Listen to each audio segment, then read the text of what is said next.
continue to join, I think we might kick off. Hi, good afternoon, everyone, and thank you for joining us for this listed private equity webinar. And for those in the UK and Europe, thank you for joining us early or morning.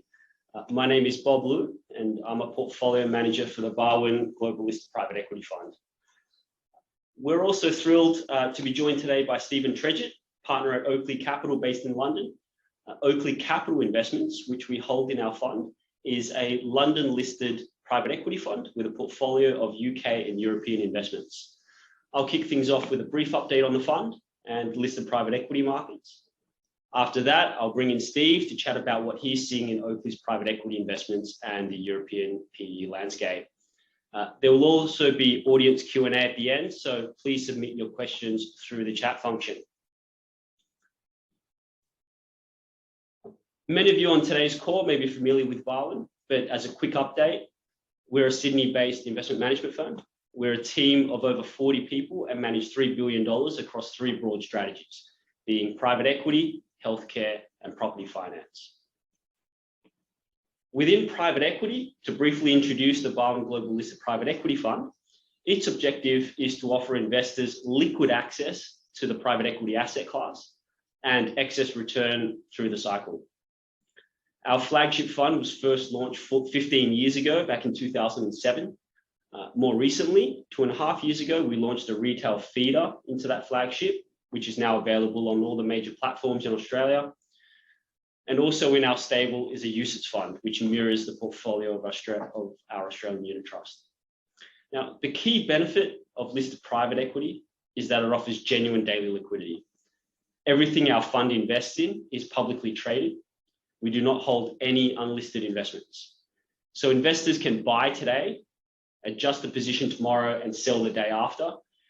And what they're getting is a ready-baked global private equity portfolio, which is diversified by manager, sector, and vintage. On this slide, you can see the fund and its performance over various time periods. Over the past 10 years, our fund has delivered 12.6% per annum net to investors. We're always very open about our fund's short-term equity market correlation, and we've certainly seen that as equity markets have sold off year to date. What we're aiming for is outperformance over the longer term. The fund has been running for 15 years, and we have encountered and managed through past periods of market volatility and market cycles over those 15 years. Later in the update, I'll explore some of the market dynamics in the challenging year so far. Quick update on portfolio positioning. Starting with the chart on the left, most of you will know we divide the listed private equity universe into 4 sectors, being buyouts, private equity-backed listed companies, listed private debt, and alternative asset managers. Over the last year, our exposure to the buyout segment has increased, and combined with the PE private equity-backed listed companies, makes up over 50% of the portfolio. Compared to a year ago, we have significantly reduced our exposure to listed private debt funds, which now stands at 5%. And exposure to the alternative asset managers has remained broadly steady at around 30% of the fund. We're also carrying a slightly elevated level of cash at the moment at around 10%. Moving on to the middle chart, the vintage exposure, the portfolio remains nicely diversified, particularly across the last 6 years of vintages. We've often spoken about the need for diversification of vintages and maturity in a private equity portfolio. There is a good degree of value creation and embedded value in our underlying portfolios.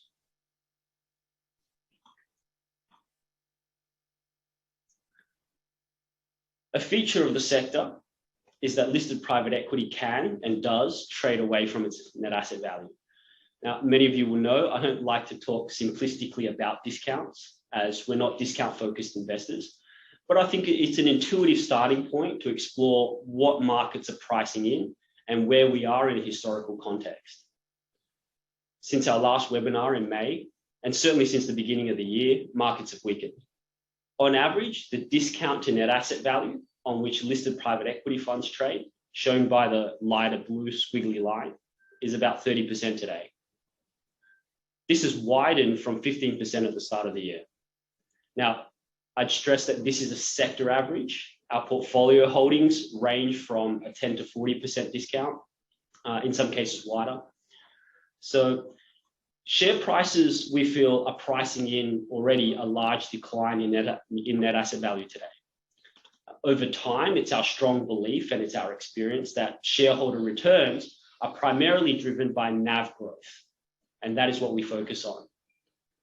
This year, net asset values or private equity valuations are down about 5 to 10%. A lot of this weakness has come through in the second quarter as public equities continued their decline, their 15 to 20% decline. Partly, this has been attributable to timing. So private equity portfolios are only revalued every 3 to 6 months. And it's also partly due to the mechanistic approach to valuing private assets. Historically, private equity valuations have fallen about half that of public markets.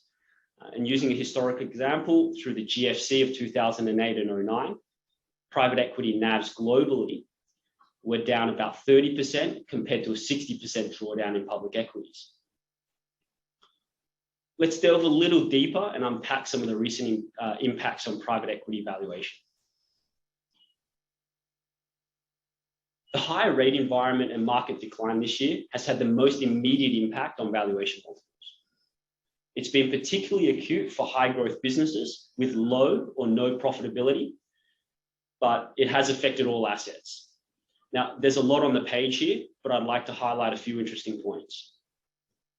The charts on the right of the slide show the valuation multiples of public equity markets, namely the S&P 500 ex financials on the top and a European software company index on the bottom. The S&P 500 has valuation multiple has declined about 20%, and the European software index has declined about 30%. Indeed, multiples have now reverted closer to 2019 pre-pandemic levels. In private equity portfolios, managers have taken different paths, and here we have two examples on the left. Apax, a global private equity manager with a North American geographic bias, also a recent addition to our fund, has seen a rapid de-rating in multiples already this year, not too dissimilar to the public indices.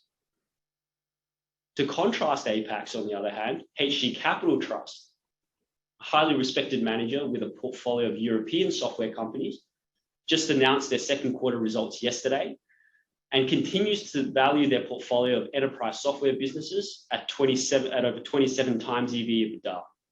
So largely unchanged since the start of the year, but importantly, still substantially higher than 2019.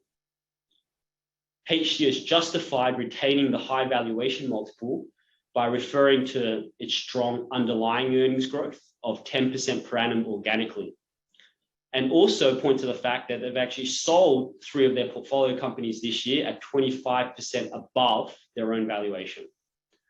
We have to keep in mind that multiples of public comparables are one of several key inputs into valuations, not the only input. Nonetheless, higher rates and the de-rating of public equities and their valuation multiples, we think certainly places a lot of pressure on multiples for private assets. And we expect this may flow through time.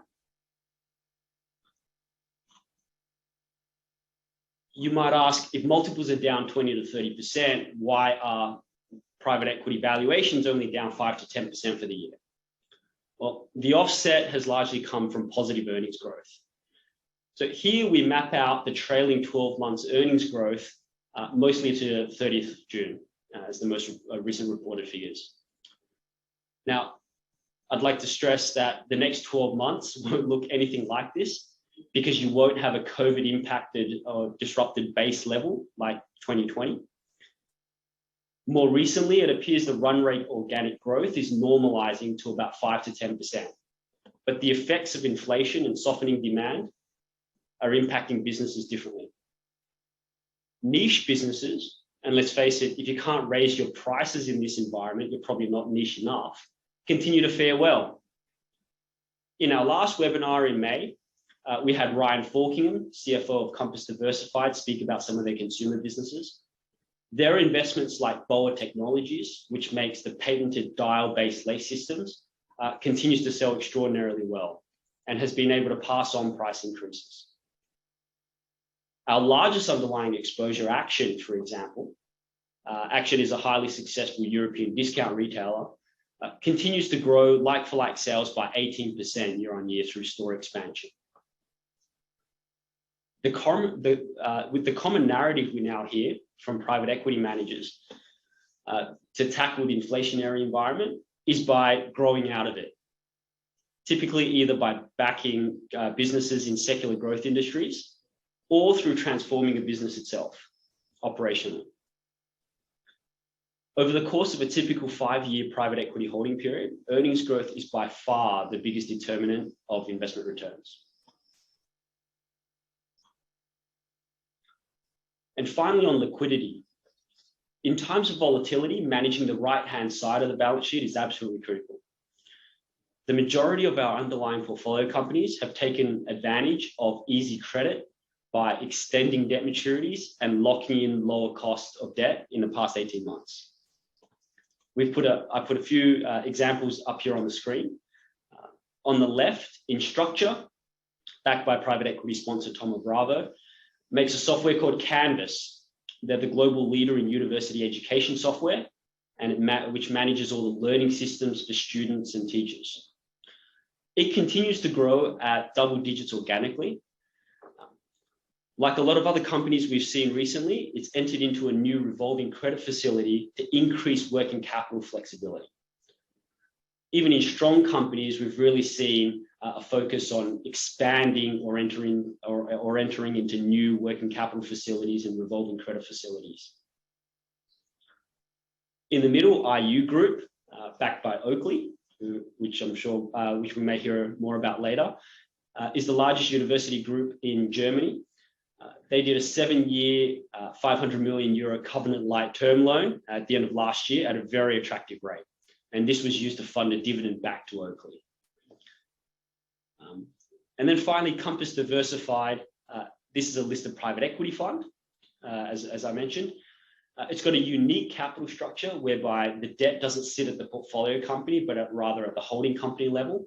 Now, Compass has overhauled its capital structure over the past 18 months. Last year, it refinanced $1 billion of debt that used to cost 8% at just over 5% fixed for 8 years. Just in the last few months, it also issued a new 5-year, $400 million term loan, costing the same as its revolver. So while credit markets have tightened, credit remains available for quality borrowers. We feel comfortable with debt maturities and serviceability at this point. There hasn't been a rush to over-leverage balance sheets, and it's been much more of a let's take advantage by pushing out maturities and repricing at a lower rate approach. Our fund also invests in listed private debt funds. They make loans financing the private equity buyouts themselves. So it's more defensive, sitting higher up in the cap structure. Over 80% of the loans in this space are floating rate, which makes them well positioned to benefit from higher interest rates.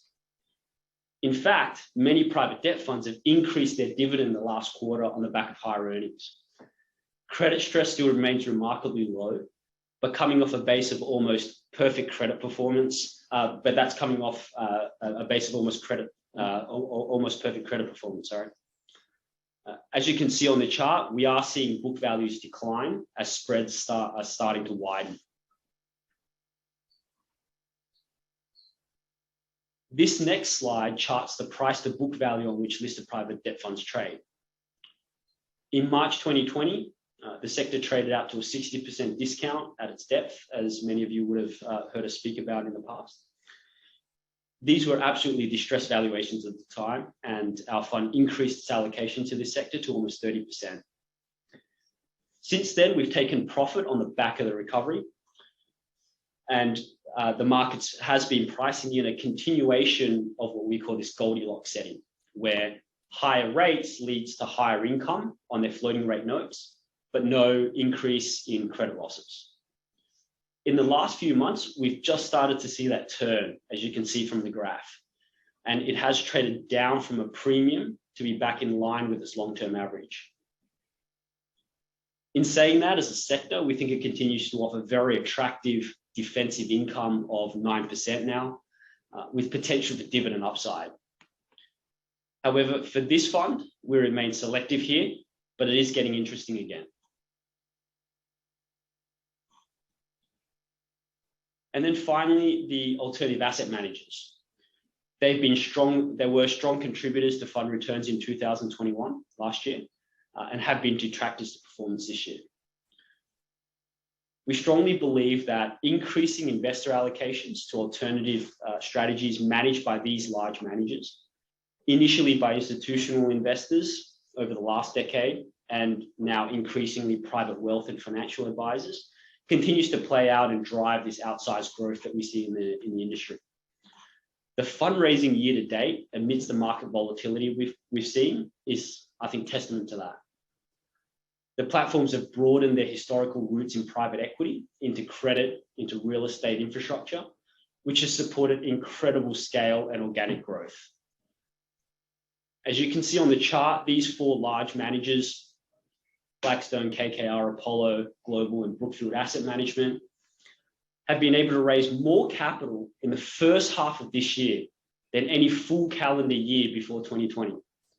And that's despite the rising rate environment, that's despite the decline in public equities and rising inflation. I think this simple stat reflects the fact that their businesses are much stronger today than they were just a few years ago, and much stronger across multiple strategies and across more distribution channels. Quite simply, I think the sector remains very cheap, and I don't believe the market is giving them enough credit for what we're seeing on screen, let alone their potential to generate carried interest and future performance fees.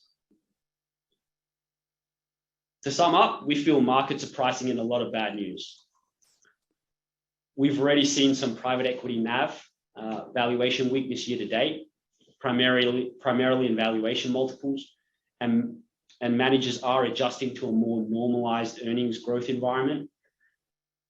Liquidity remains strong.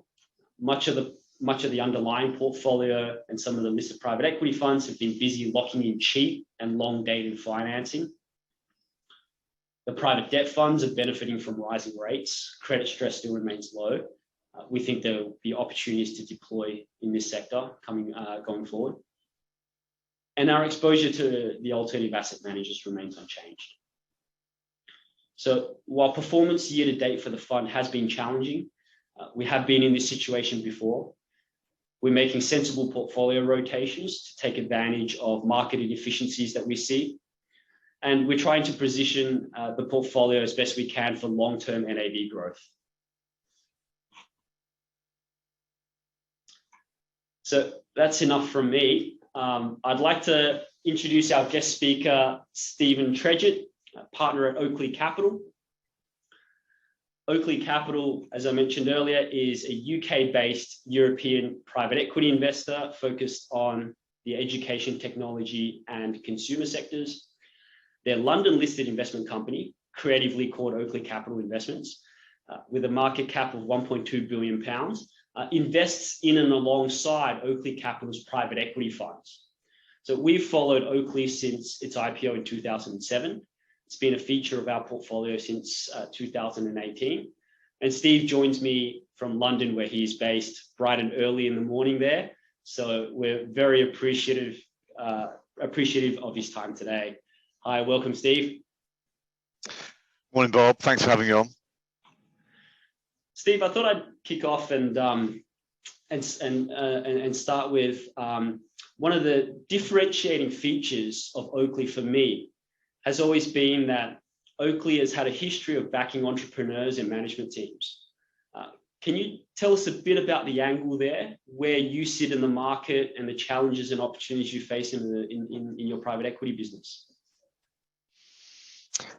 Yes, of course. Yeah, so it's a good question, and if I am, ever allowed only 60 seconds to describe Oakley to anyone, it is that point around backing business founders. It starts with the origins of Oakley. It was founded in 2002 by a serial entrepreneur by the name of Peter Dubens, and essentially he had experienced what it was like to be a business founder, growing businesses, and he was always eternally frustrated by the quality of financial partners. And his belief, rightly or wrongly, was that the traditional backers historically of businesses were financial professionals, accountants, lawyers, people like me that grew up within financial services and who weren't entrepreneurs and didn't understand the challenges, were not empathetic, and had a rigid playbook as to how they worked alongside entrepreneurs. And he set out with Oakley to essentially establish the backer he always wanted. So a private equity firm started by an entrepreneur for entrepreneurs. Now, that doesn't sound like rocket science, but it's certainly been the key DNA that has run through Oakley and its history over the kind of next 20 years. It's much more institutionalized, as you can now imagine, with significant assets under management. But that approach still rings true. And what does that look like now? Well, now we've backed something like 25 different business founders. And that maybe doesn't sound like a big pool, but when you're quite focused and high conviction in your investments, we only probably now make 3 to 6 investments a year. You don't need a big pool. Of that 25, a number of them now we've backed for 3 or 4 times because, of course, a business founder doesn't stop with one opportunity. They continue to source new ones, or they know more about their sector and the environment they work within better than anyone else, certainly better than us, and we can leverage that knowledge. And such is the relationship with these individuals. It's not that they don't just run a mile once they've had some success, they come back and do deals again, but they also subsequently invest in the funds. So 250 million euros of the assets we manage has been committed by those business founders. So you asked about the challenge and opportunities. I mean, the challenge is it's not straightforward. I mean, entrepreneurs, business founders, by their very nature, are unconventional, uncompromising, rule-breaking, kind of buggers at time, and that takes a certain mindset and a certain latitude and empathy in order to be able to work alongside them and get the best of them.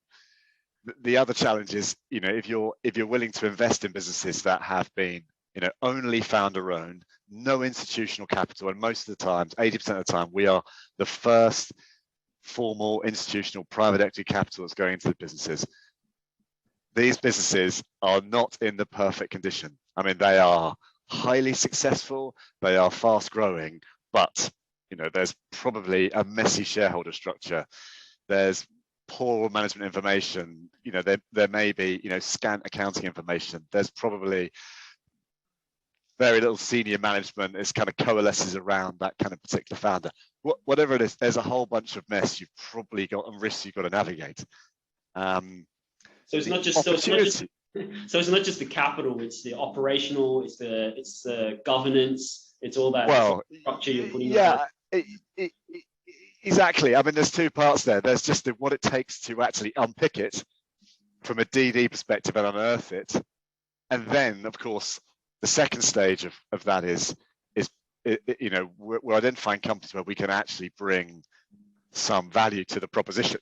It's not just as you say, here's our capital, but just to finish that point in terms of if the complexity is, the great thing about that complexity is, one, most of the peer firms don't bother. I mean, these opportunities will be unseen to them.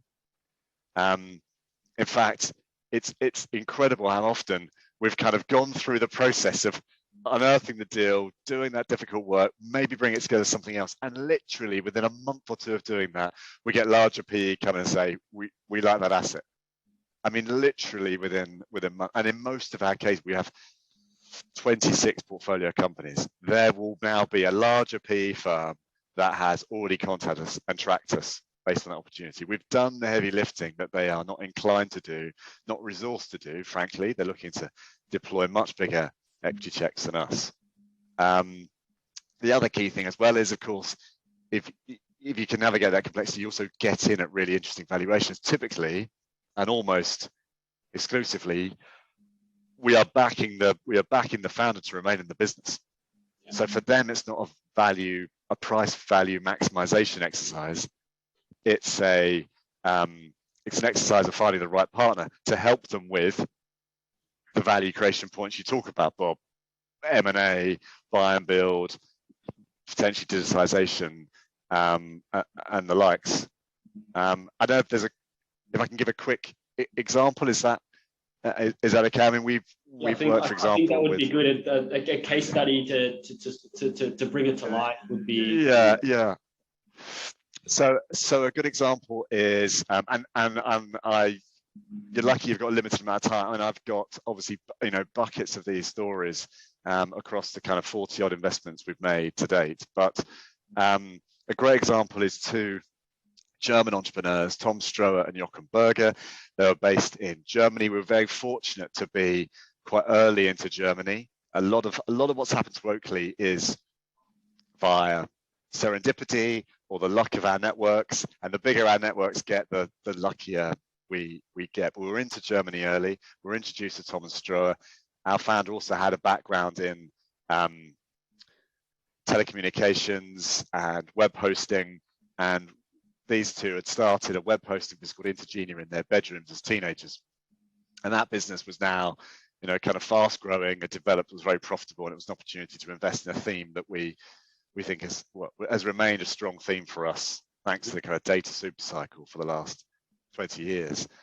So Tom and Jochen didn't stop with Intergenia. They carried on finding opportunities within their space, and they approached us with an opportunity to buy a web hosting service software provider. Essentially, if you as an individual or a small business took some web hosting, you will need a front end, a control panel, which helps you manage your file storage, your website, etc.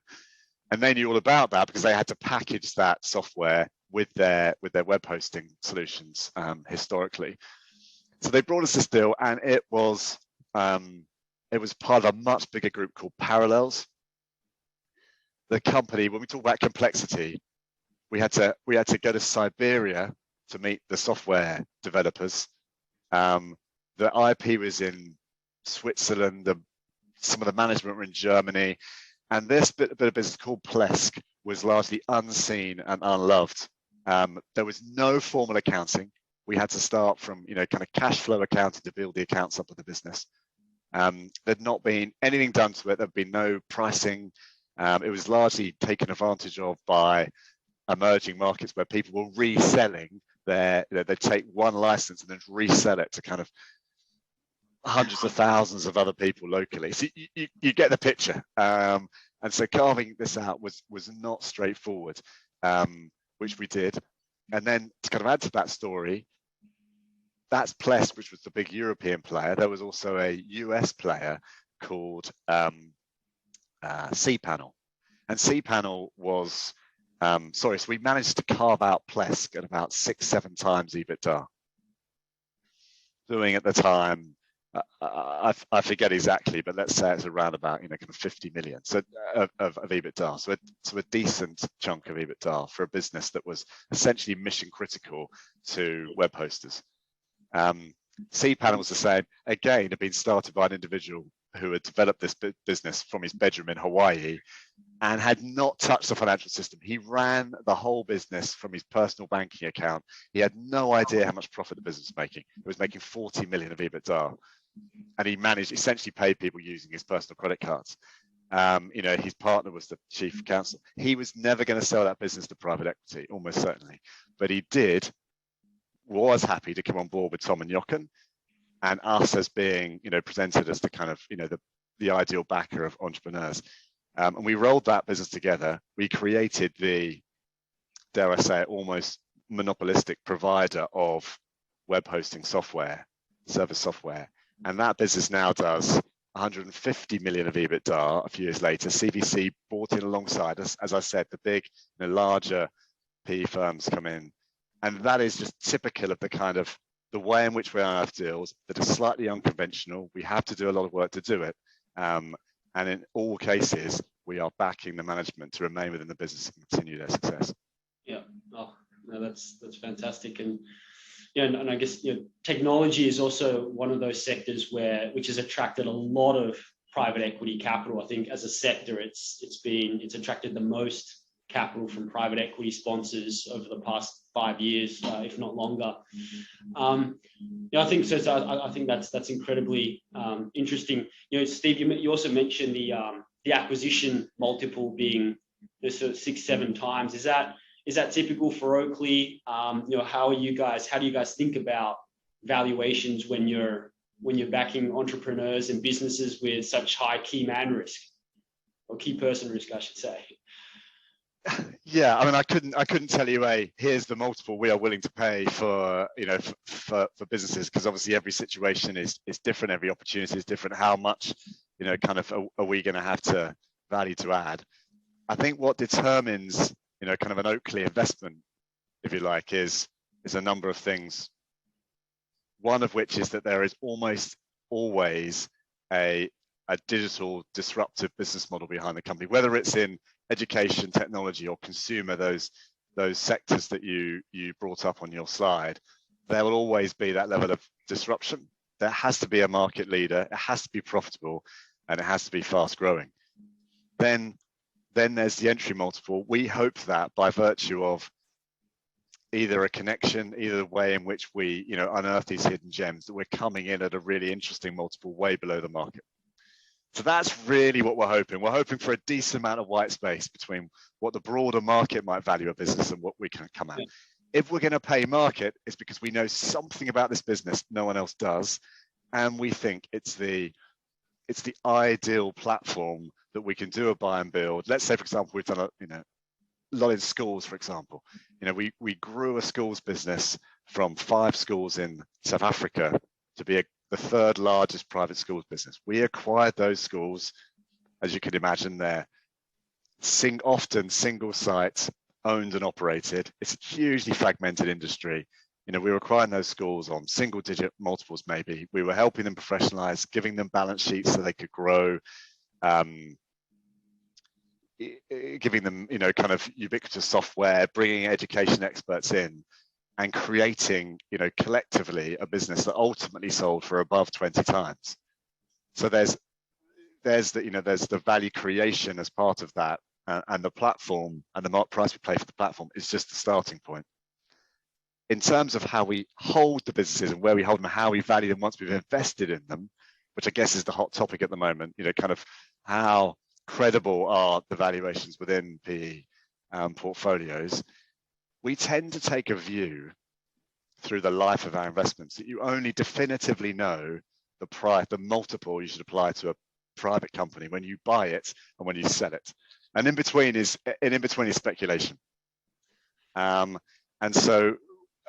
because we think we're entering at really kind of very competitive multiples, and where there's the average multiple of our portfolio companies at the moment, those 26, is about 13.7 times EV/EBITDA, and they're organically growing at 18%, as your chart showed. So hopefully that paints its own picture.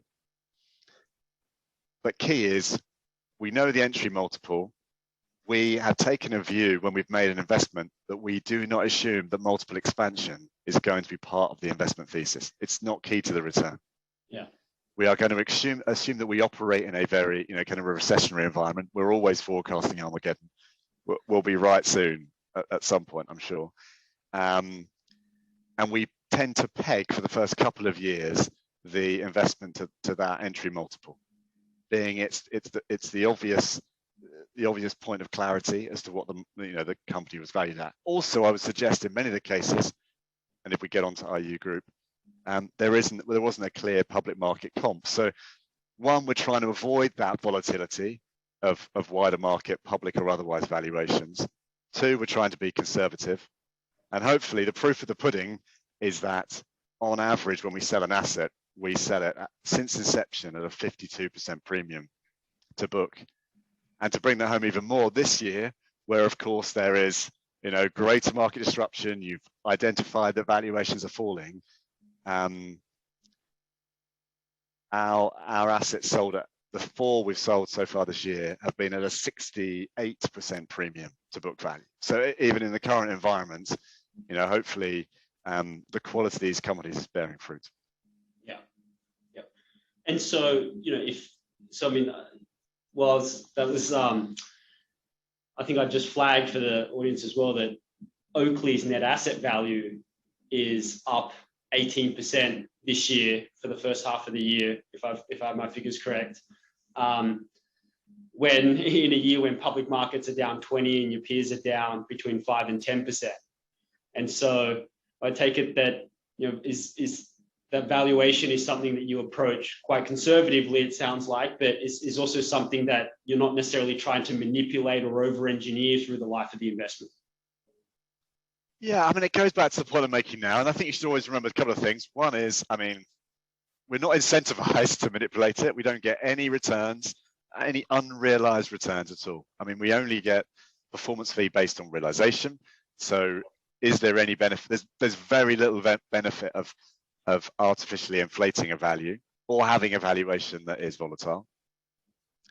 The manager, Oakley, we value, but also from an OCI perspective, the OCI board has independent valuations of those companies as well. And there's a lot of accountants that sit on that board. They pore over the valuations of the existing companies.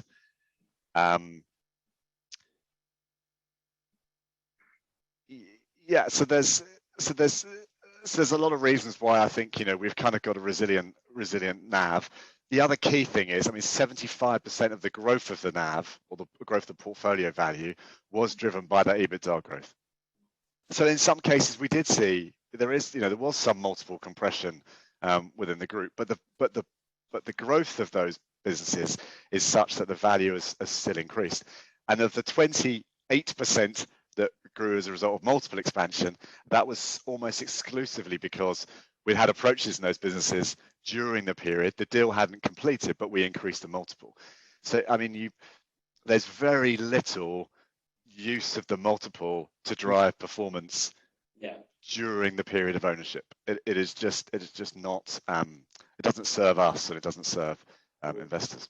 And Steve, you mentioned there have been 4 exits at an average of 68% above their reported valuation or their net asset value.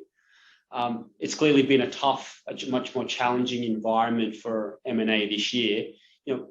Have you observed any trends around what businesses are selling and what businesses aren't transacting? I think what I'd broadly observe and look, I mean, we have stats that bear out exactly what you say. I mean, like the activity, fundraising levels have fallen, activity levels have fallen, average multiple of deals have all fallen. So we've certainly seen that. Why is that, and what deals are getting done? I think most obvious answer is in periods of significant uncertainty, it's very hard to price risk. And as a result, you get big disparities between what buyers want to pay and what sellers want to receive. So I think there's your first start. So you get, and you saw this in Q2 of 2020 during the kind of the early arrival of the pandemic. No one had any idea what this was going to look like, how businesses were going to perform, therefore what you should pay for them. And that's exactly the kind of environment that we sit in now, and is why you see a volatility across all asset classes. The other reason, I think, from our experience as well, is that it's highly likely that either companies have failed to continue their performance, particularly digitally orientated, can fail to consider their performance from COVID. So they've had a big COVID boost, and then they've failed to maintain that growth, or there's now been a decline, which is why you've seen a kind of reversion of multiples.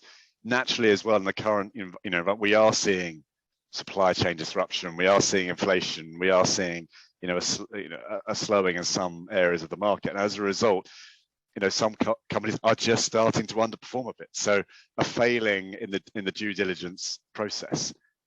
In terms of, so conversely, why did we manage to sell 4 businesses? Or how did we? It's because those businesses were, continuing to perform regardless. They've grown against a very, strong comparable period in many cases. They've continued to deliver during this period. It makes them very attractive businesses, and therefore, they've attracted kind of suitable multiples as a result. And it's down to the fact that in all cases, there is some structural trend that they have invested behind. So whether that is that business shift to the cloud, consumer adoption digital, the growing need for, you know, kind of global, high quality, accessible education, that's what's driving. We're not, these are businesses that are not reliant upon economic or consumer growth. Okay, interesting. And Steve, you mentioned inflationary pressures, that the slowing demand from consumers. Are any of your investments and businesses experiencing that pressure, and how might they be adapting and trying to navigate the environment? I mean, we're fortunate in that we have very few consumer product companies, shall I say. We've got consumer digital businesses, for example, price comparison websites and property portals, or businesses with a kind of digital solution, for example, an online fitness app, those kind of and those kind of models you would hope would prosper in a high inflationary environment, or at least be resilient, because of course they're offering a low cost alternative in many cases, or in the case of price comparison, they perform well in high inflationary environments. The companies where we have kind of exposure to the direct exposure to the consumer, and we have a kind of retail network, they are few in number, but there's North Sales, which has an apparel arm. There's Alessi and Globetrotter, which kind of sell home and luxury items. In those cases, again, we didn't acquire those businesses in the hope that the consumer would remain strong. In fact, quite the opposite. The way we're countering kind of any the possibility of slowing demand is making structural changes. Alessi, for example, was largely sold through retail networks and wholesalers. The transformation we're putting underway there, so that it will grow despite the kind of market conditions, is digitizing the business. It had 5% of its sales online when we acquired it a couple of years ago. We've completely transformed its supply chain, its product range, and its kind of website. So its sales have grown 50% in the last year, and 30% of those sales are now online. And the same as Globe. We're changing Globetrotter. We're changing where its luggage is made, how it's marketed, how it's distributed, and expanding their product line accordingly, such that even a slowing of performance, even a slowing of consumer, or a rising inflationary environment, we hope we can either pass those costs on or grow in spite of that. Okay, very interesting. I'm just conscious of time at the moment. I'd like to remind the audience, please do submit your questions into the Q&A chat box in the control panel. While we just wait for some of the questions to come through, perhaps Steve, if you could just comment on how the changing debt capital markets affect your investments. How do you guys think about and use leverage in the investments that you make? Yeah, I mean, we typically, I guess, firstly, we very rarely use the debt markets in a transaction to begin with. So it's often we rely on equity initially, and then in time, we tend to incorporate debt into the business, depending on its growth, its cash flow, cash flow characteristics. One,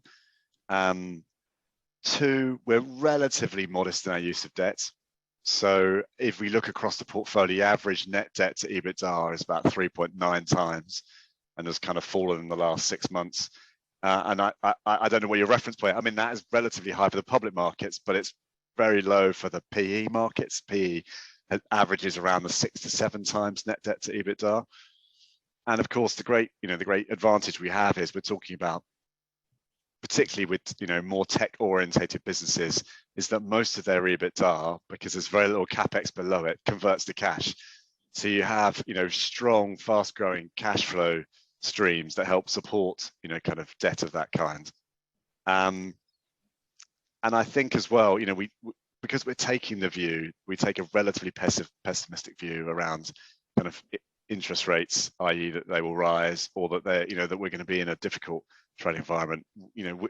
We're pretty conservative in the way we approach it. In terms of the debt markets at the moment, our limited, we obviously don't represent the market in terms of, my knowledge of exactly what's happening in the broader market, but in the main, we are still accessing, kind of debt at competitive levels, with a lot of the banks and debt funds, kind of still very keen to lend. I would emphasize that whilst it is a point, and you pointed out earlier, particularly a way of, refinancings allow us to pay a dividend, to create kind of inflows. We don't rely on that debt for returns. It's a very small percentage of our kind of returns over history have been generated by the debt we use. Okay, great. I've got one question from the audience. Steven, has your sector focus for new investments changed this year versus last year? It hasn't. I think generally speaking, we continue to stick to our knitting. We are slightly opportunity led. Maybe that comes across hopefully in the stories. We don't sit there and think we really must do a deal in that region in that way. There is a lot of serendipity to how we find, the next opportunity. We do a lot of sector mapping. To try and find adjacent opportunities to ones that maybe a business founder has led us into, and that mapping at the moment has led us more into the business service environment. We've just gone into testing, inspection, certification and compliance for the first time, because we think it represents a lot of the things that we quite like. It's mandatory to take on that kind of service. Regulatory drivers are strong, but if I think about the last 4 deals we've done, one's been in education, in Affinitas. We've had a consumer digital business in Vice Golf, and we've had VLEX, which is a cloud-based legal information platform. So it's very much been in our focus sectors, and we expect it to remain broadly exactly the same. Okay, terrific. Thank you. Just a question around this one's for me, but the fund's unit price has declined through the year. How have dividends of the portfolio's listed private equity funds been faring? So really, only some of our holdings pay a regular dividend. So the private debt funds, as I mentioned, they've just in the last quarter increased their dividends on the back of higher income from their floating rate investments. On the alternative asset managers side, their earnings have remained very resilient over the last 6 months, and continue to pay a dividend there as well.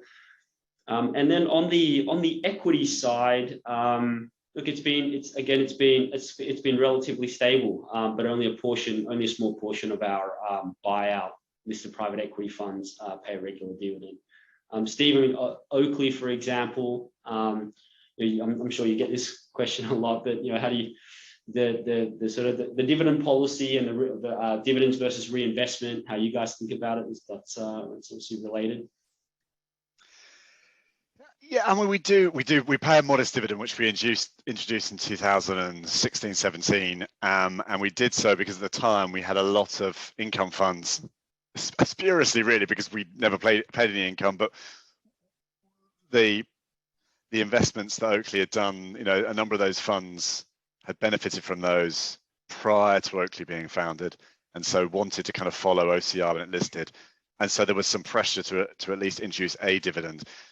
But the fact is that OCI is the listed vehicle is all about capital growth. It doesn't have reliable, or certainly not in the long term, it doesn't have reliable income streams from which you would pay dividends. So it's not a natural payer of dividend. We maintain to hold it because, well, one, we know a lot of investors kind of bought in, maybe originally because of the dividend, and some like to see the discipline of a dividend.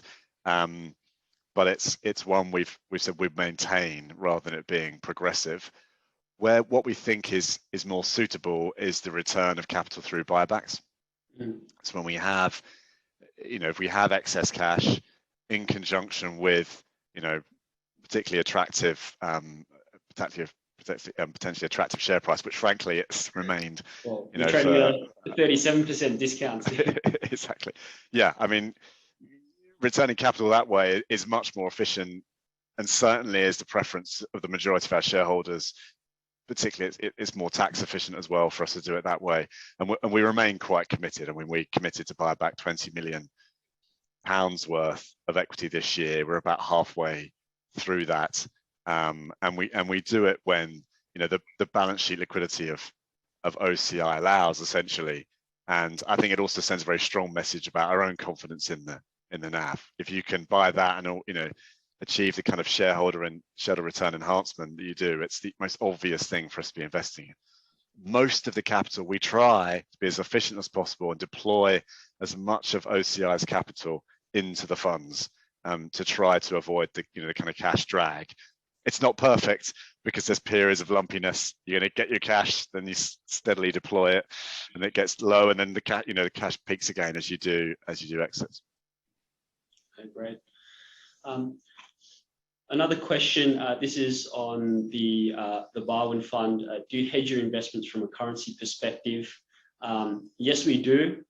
We don't take a view on currencies. We substantially hedge all our foreign currency exposure back into Australian dollars, and so we try to we try to deliver as close as we can a local currency return in Australian dollars.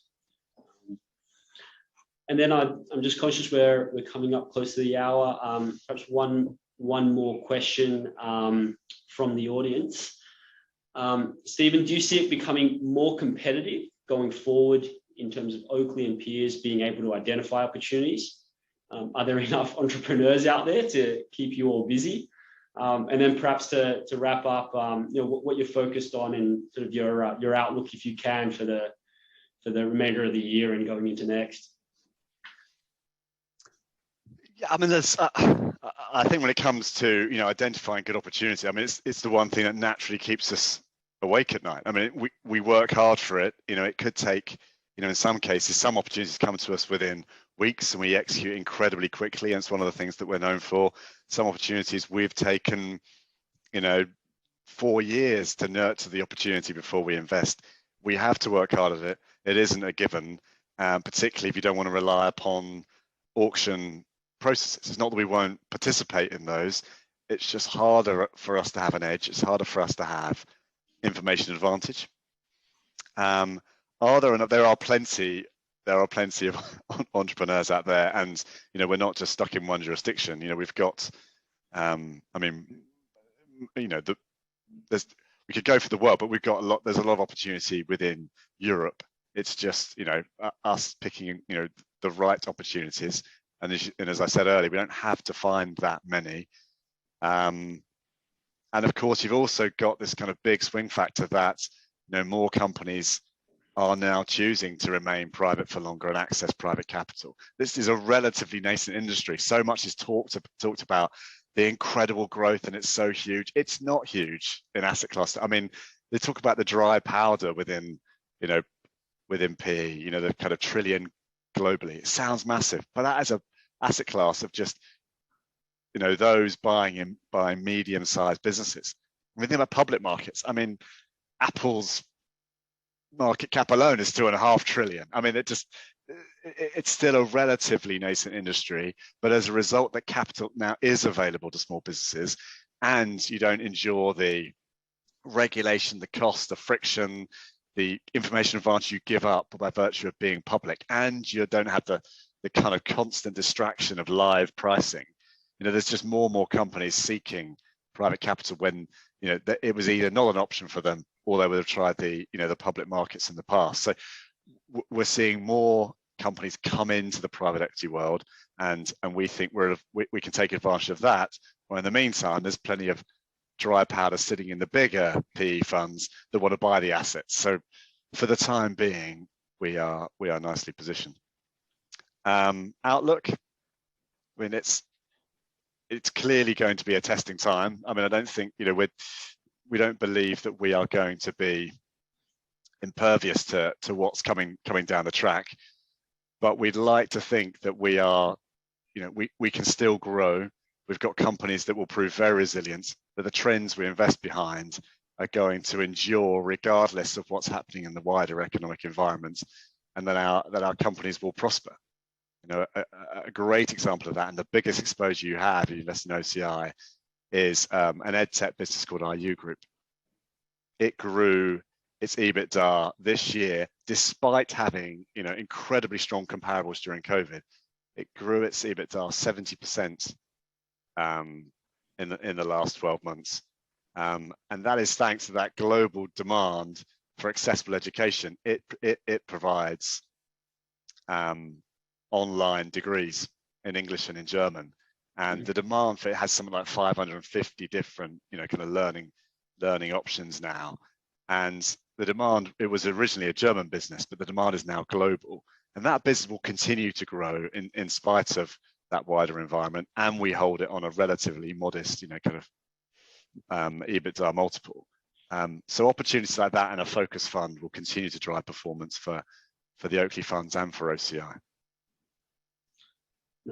Fantastic. Well, thank you, Steven, and for your time this morning. It was very good to catch up with you, and thank you for sharing the story of Oakley and your insights into some of your investments. And for all those who have joined on the call, appreciate your time today.